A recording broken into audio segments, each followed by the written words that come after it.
Test चाहिँ भनेको हामीले बेच दिनुपर्छ है, न कि टेस्टबाट हामी डराएर भाग्नुपर्छ होइन, त्यसो गर्नु हुँदैन। र हामीले चाहिँ टेस्ट भनेको हाम्रो हप्ताभरि गरेको मेहनत देखाउने र कति इम्प्रुभमेन्ट भएको चेक गर्ने समय भनेको टेस्टै हो। र टेस्टदेखि भाग्नु हुँदैन। र टेस्टदेखि भागेका भाइहरू र गएका भाइहरूलाई चाहिँ तिनीहरूलाई चाहिँ आज फेरि बेलुका चाहिँ हामी टेस्ट गर्न गइरहेको छौँ। र आजको सानो भ्लग चाहिँ मिनी भ्लग चाहिँ टेस्टलाई लिएर आएको छ है, जो चाहिँ टेस्ट को लागि घर गइसकेका थिए र तिनीहरू आउँदाखेरि पनि तिनीहरूको चाहिँ हाम्रो ओजेटिजी ट्रेनिङ सेन्टरमा चाहिँ यस्तो प्रकारको रहेको हुन्छ है त।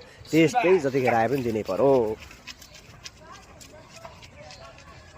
भतिजले हानिहाल्छ नि हामी। आज चाहिँ बिहान टेस्ट नहानेको केटाहरूको चाहिँ टेस्ट हुन गइरहेको छ है। र हेरौँ आज पिटर ह्यान्स चाहिँ घर गएको थियो है, पिटर ह्यान्स घर गएको थियो। यहाँ 2-3 जना यहाँ ठगाहरूको देखाउँदा यो अल्छीहरू ठगाहरू यहाँनिर छ। यहाँ जे पनि भन्न सकिन्छ। अब गर्नको लागि के एउटा कुरा काफी छ भने नगर्नको लागि 100 बहाना काफी छ। त्यस कारणले गर्दाखेरि अब केटाहरूको चाहिँ आज टेस्ट हुन गइरहेछ है। ल बिहान हाम्रो ओजीमा चाहिँ फेरि टेस्ट नहान्नेलाई चाहिँ फेरि यस्तो छ कि यो एउटा नहान्ने पर्यो, हानेर नि अल्छीले हानेन यस्तो बडी छ नि। यता छ अर्को, यो त घरबाट आएको अरे, फेरि टेस्ट हान्दैन घरबाट खै भएर हो। यता छ अर्को, उसको